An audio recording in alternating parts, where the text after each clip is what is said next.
আলহামদুলিল্লাহ। গত ভিডিওতে আমি বলছিলাম যে আসলে উদ্যোক্তা হতে গেলে ছোট হোক বড় হোক বা যে ধরনেরই উদ্যোক্তা আপনি হন না কেন, তো যারা আমরা মধ্যবিত্ত এবং নিম্ন মধ্যবিত্ত এবং আমরাও কিন্তু উদ্যোক্তা হতে পারি। উদ্যোক্তা হওয়ার মানে এটা নয় যে আপনি বড় একটা কারখানা দিতে হবে বা আপনি একটা গার্মেন্টস দিতে হবে অথবা আপনি একটা ড্রাইং অথবা নিটিং অথবা একটা হসপিটাল দিতে হবে। বিষয়টা এরকম নয়। আপনি ছোট থেকে ছোট পরিসরে আপনি শুরু করতে পারেন। দেখুন, আমাদের জীবনটা আসলে সৎপথে পরিচালিত করা কিন্তু খুবই সহজ। হয়তো অনেকেই অনেক কিছু এখানে মন্তব্যে নিয়ে আসবেন। আপনার টাকা পয়সা যত বেশি অবৈধভাবে আপনি নিয়ে আসবেন, ততই আপনাকে কষ্ট এবং দুঃখ, লাঞ্ছনা এবং মান সম্মান হানি হবে, এতে কোনো রকমের সন্দেহ নেই। আর আপনি সৎপথে টাকা রোজগার করবেন, মান সম্মান হানি হওয়ার সম্ভাবনা একেবারেই কম। কারণ আল্লাহ পরীক্ষা করতে পারে, আর কেউ আপনাকে কষ্ট দিতে তেমন একটা পারবে না। কিন্তু আল্লাহ সুবহানাহু তাআলা হয়তো আপনার অর্থ কেড়ে নিয়ে আপনাকে পরীক্ষা করবে, এটা মেনে নিতে হবে। কিন্তু এখন কথা হচ্ছে যে আমরা মধ্যবিত্ত এবং নিম্ন মধ্যবিত্ত যারা আছি, আমরা কিভাবে একটা প্রতিষ্ঠান বা একটা বিষয় যে কোনো বিষয় আমরা উদ্যোক্তা যদি হতে যাই, তাহলে আমাদেরকে মূলধনটা আমরা কিভাবে সংগ্রহ করব, এই বিষয়টা আমাদেরকে চিন্তা করাটা খুবই একটা জরুরি বিষয়।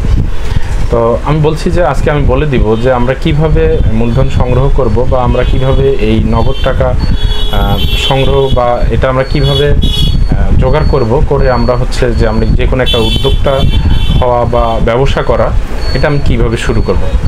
তো আমি সর্বপ্রথম এখানে বলবো যে আমাদের সব সময় যে আকাঙ্ক্ষাকে ছোট করে রাখা আর অপচয় বন্ধ করতে হবে। কিছু কিছু বিষয় আছে যে চোখে দেখা জিনিসগুলো আমরা মনকে সামলাতে না পেরে আমরা অনেক টাকা সেখানে ইনভেস্ট করে রেখে দেই। এই বিষয়গুলো আমাদেরকে চিন্তা করতে হবে।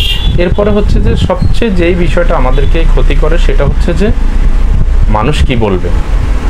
মানুষকে দেখানোর জন্য আপনার জীবন ধ্বংস হয়ে যাচ্ছে, এরপরও আপনি বলছেন যে মানুষ কি বলবে। এটা বলার উদ্দেশ্য এই, আমি এরকম অনেক দেখেছি, বর্তমান আরও দেখতেছি। দেখা যাচ্ছে যে আমরা মধ্যবিত্ত বা নিম্ন মধ্যবিত্ত বা গরিব মানুষ যারা বিয়ে করতে গিয়ে দেখা যাচ্ছে তার আসলে মোটেও হাতে কোনো ক্যাশ নেই, হয়তো আছে 1-8 লক্ষ টাকা বা 2 লক্ষ টাকা আছে। সে কি করে, এই বিয়ে করতে গিয়ে আরও দেখা যাচ্ছে 2 লক্ষ টাকা সে হয় লোন করে, নয় ধার করে বা সুদের উপরে বিভিন্ন জায়গা থেকে সংগ্রহ করে সাধারণ তার এই বিয়েতে সে 3-4 লাখ বা 5 লক্ষ টাকা সে খরচ করে ফেলে, শুধু মানুষ কি বলবে এই কথাটার জবাব দিতে গিয়ে, বা মানুষ কি বলবে মানুষের চোখ লজ্জা শরম ঠিক রাখার জন্য, মানুষ যেন কোনো কিছু না বলতে পারে, মানুষ যেন বলে অমুকে বিয়ে করেছে, খুব ধুমধাম অনুষ্ঠান হয়েছে, সবাই আমরা খেয়েছি। এই কথাটা রক্ষা করার জন্য সে কি করে, তার খুব কষ্ট অর্জিত টাকা, তারপরে ধারের টাকা, সুদের টাকা, বিভিন্ন টাকা সে সেখানে খরচ করে। সেম একই রকম মেয়ের বাবাও মেয়েকে বিয়ে দিতে গিয়ে দেখা যাচ্ছে ওই যে মানুষ কি বলবে, তখন তার দেখা যাচ্ছে যেখানে 50,000 টাকা হলে সারত, সেখানে সে দেখা যাচ্ছে 4 লাখ টাকা 5 লাখ টাকা সে খরচ করছে। আমি আসলে বিয়ে বাড়িতে খরচ করার বিপক্ষে নয়, আমি বলছি যে আপনি মানুষটা কীরকম, আপনার কী ধরনের খরচ করা উচিত, আপনি সেইভাবে খরচ করবেন। কিন্তু আপনার কাছে 1 লক্ষ টাকা ব্যালেন্স আছে, আপনি যদি 3 লক্ষ টাকা খরচ করার জন্য আপনি প্রিপারেশন নেন, তাহলে আপনি সেখানে ঋণগ্রস্ত হয়ে যাবেন। তা আমি টোটালি এখানে বলতে চাই যে আপনি যদি উদ্যোক্তা হতে চান, তাহলে আপনাকে এই জিনিসগুলো ফলো করতে পারেন। এখানে তরুণ যারা আছেন, যারা বিবাহের বয়স হয়েছে, যারা বিয়ে করবে, তারা এখন থেকেই প্ল্যান করতে পারেন যে আমার বিয়েতে সিম্পল খরচের মাধ্যমে আমি বিয়ে সেরে ফেলব। আর এটা হাদিস স্পষ্ট আছে, রাসূল সাল্লাল্লাহু আলাইহি সাল্লাম বলছেন যে বিয়েতে খরচ কম, সেই বিয়েতে বরকত বেশি। তাহলে আমরা এখানে কোরআন এবং হাদিসের সাথে মিলে যাচ্ছি। তাহলে দেখা যাচ্ছে সামান্য খরচে বিয়ের কাজটা সেরে ফেলে আর সম্পূর্ণ টাকা রেখে আপনি উদ্যোক্তা হতে পারেন। এখন আসেন, এরপরে মেয়ের বাবা দেখা যাচ্ছে যে অনেক সময় মেয়েকে অনেক আসবাবপত্র দিয়ে থাকে, ঘরের একবার টেবিল থেকে শুরু করে ডাইনিং টেবিল, এটা সেটা অনেক কিছু দিয়ে থাকে, ট্রাক ভর্তি করে দিয়ে থাকে। দেখুন, এই জিনিসগুলো কিন্তু পরেও করা যাবে, আমি এগুলোর বিরুদ্ধে নয়, এটা প্রয়োজন আছে। মানুষের সোফা সেট প্রয়োজন আছে, ঘরে চেয়ার টেবিল এটা সেটা অনেক কিছু আসবাবপত্র এগুলোর প্রয়োজন আছে।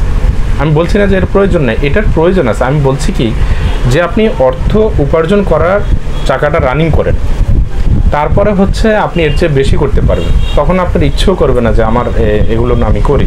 এরকম আমাদের মধ্যে অনেক ভাই আছেন যে আছে সব কিছু, তারপরে করার ইচ্ছা তেমন আর জাগে না। তাই আপনি টাকা আসার একটা উৎস তৈরি করুন, তারপরে আপনি এই সব জিনিসগুলো আপনি করতে পারেন। এছাড়া যদি আপনি সবসময় শুধু আপনি টাকাকে আটকিয়ে রাখেন, যেটা হচ্ছে যেমন আপনি বিয়ে বাড়িতে আপনার প্রয়োজন নেই, তারপর আপনি অনেক টাকা খরচ করে সেখানে আপনি বিয়ে করছেন, মানুষ কি বলবে, মানুষকে মানে সম্মানটা আপনার না, মানে সম্মানটা হচ্ছে পাড়া প্রতিবেশী বা মানুষ কি বলবে, এইটাকে ঠিক করতে গিয়ে আপনি অনেক ঋণে পড়ে যাচ্ছেন। এখান থেকে বের হবেন। এরপরে হচ্ছে ঘরে আপনার অনেক জিনিস আপনি চাইলে লক্ষ লক্ষ টাকা আপনি ঘরের মধ্যে ইনভেস্ট করে রাখতে পারেন। একটা ডাইনিং টেবিল উন্নত মানের যদি আপনি সেটা রাখেন, অনেক টাকা সেখানে যাবে। তারপরে একটা ওয়াল শোকেস, তারপর এরকম অনেক কিছু আছে যেখানে আপনি অনেক টাকা সেখানে খাটিয়ে রাখতে পারেন।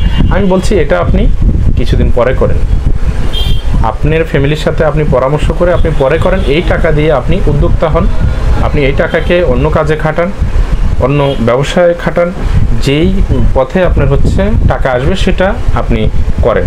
তাহলে দেখবেন যে এইভাবে ব্যালেন্স আপনার অনেকভাবে ব্যালেন্স আসবে। এখানে আপনাকে আমি কিভাবে বোঝাবো, দেখুন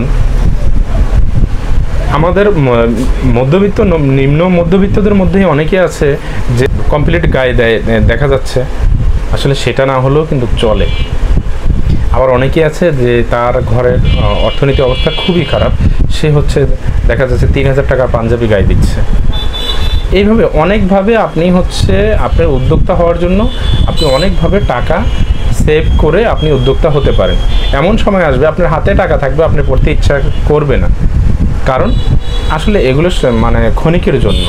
আপনি আজকে একটা দামি পাঞ্জাবি গায়ে দিয়ে কোথাও গিয়েছেন, একদিন আপনাকে মানুষ দেখলো, হয়তো কিছু পজিটিভ কিছু নেগেটিভ চিন্তা করবে, এরপরে আর কোনো কিছুই না। কিন্তু আপনার ঘরে যে পরিস্থিতি কেমন সেটা নিয়ে কেউ ভাববে না, এটা আপনাকেই ভাবতে হবে। আপনার ফ্যামিলিতে আরও সদস্য থাকবে, আপনার বাবা মা, আপনার সন্ততি এসব থাকবে, তাদেরকে নিয়ে আপনার চিন্তা করতে হবে। তাই টাকা সেভ করার যে রাস্তাগুলো আছে প্রত্যেক সেকেন্ডে আপনাকে চিন্তা করতে হবে। আরেকটা বিষয় হচ্ছে যে আমাদের মধ্যে অনেকে আছে যে মানে বসে থাকে, কাজ করতে চায় না।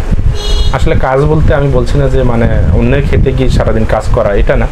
যে এটা করার যোগ্য সে এটা করবে, আর যে হচ্ছে মানে উদ্যোক্তা হবে বা ব্যবসা করবে বা অনেক ধরনের কাজ আছে, অনেক কিছু আছে, অনেক বিষয় আছে, সেগুলো সে খুঁজবে, দেখবে, মানে তার সংসার চালানোর জন্য তার যেই কাজ করা দরকার, যেইভাবে তার মানে হালাল রুজি করা দরকার সেইভাবে সে করবে। এরপরের ভিডিওতে আমি আপনাদেরকে জানাবো যে কিভাবে আপনি কোন কাজটা শুরু করবেন, এই কাজটা শুরু করবেন কিভাবে, এটা ধরে রাখবেন কিভাবে। হয়তো আপনাদের অনেক কোশ্চেন থাকবে, যদি কোনো কোশ্চেন থাকে আমাকে অবশ্যই কমেন্ট করে জানাবেন, আমি ইনশাল্লাহ চেষ্টা করব উত্তর দেওয়ার জন্য।